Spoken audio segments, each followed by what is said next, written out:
Welcome to Spiritual Psychic with Sarah Wiseman, where you'll learn how to unlock the secrets of spiritual intuition and your own psychic gifts. Here's Sarah.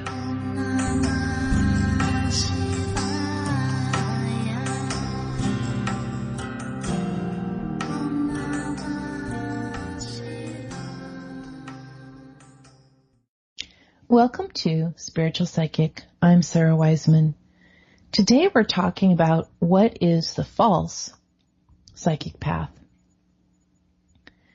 So this part of the teaching surprised me a bit because I hadn't expected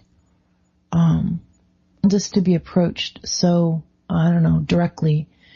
We're working from the book Messages from the Divine. And here it starts out really clearly, many people who desire to become psychic want nothing to do with the divine. They want to learn psychic skills so as to use as tools of ego for their own advantage from a place where they can astonish and manipulate others. They want to see the future, to know what will happen next, to understand where the energy is moving in all things. They want to know not out of humility or true desire, but because they think this knowledge will protect them and keep them from fear and pain. Or, as we might all think, when we see people using these techniques for personal gain, it's just because they want to be famous or wealthy or powerful or have power over other people and so forth. And of course, it's very tempting. We talk about, in the Bible, it talks about the devil visiting Jesus. I'm not exactly clear on everything about that, but the 40 days in the desert in which the devil tempted Jesus with all manner of, wealth and power. And really Jesus was going to have all of the skills of what we call the psychic skills, to know everything, to be able to work in these energies. Now, you and I are not Jesus, whatever you think, if that's a God or a person. We're not the same. We're different souls. But it can be tempting to enter into this psychic realm and just like suddenly you can see the future. And then what do you do with that information? Or suddenly you can see energy that's hidden to others. And what do you do with that information? And the answer is, at the beginning, you probably get pretty excited and you want to share it with everybody. And, maybe you even start a business doing it because you can. And after a while, you walk that path for a while. It's exciting. It's kind of like you got this special thing, like you're an NBA player, with special skills. But after a while, you really deepen and you begin to see that it's really not special.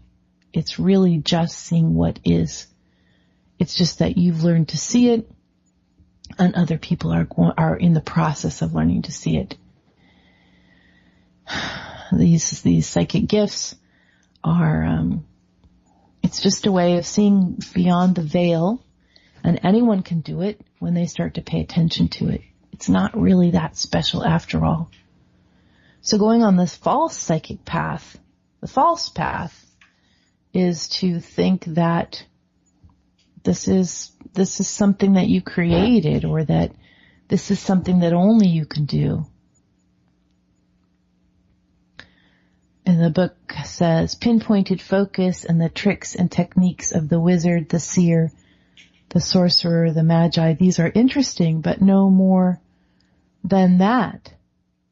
They do not measure enlightenment of a being.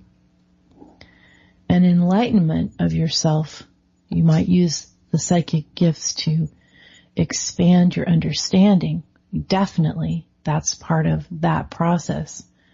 But just being able to do the tricks themselves, to do a reading or to be able to see the future, after a while, after that initial excitement wears off, you realize there's only one purpose for those, and that's not for power or wealth. It's really for the expansion of yourself as a being And if possible, the lifting of consciousness for the whole. As you expand, maybe you can help others expand. Maybe you can't. You don't always know that. But in your own expansion, what lifts one lifts all. All we can do is pay attention to our own soul growth. The false psychic path takes us in the completely wrong direction, even while we're learning all these cool tools. And you let go of that and just begin to be in this place where the tools are natural. It's just part of how you live. And you start to expand in a different way. I am Sarah Wiseman, and we've been working from the book Messages from the Divine.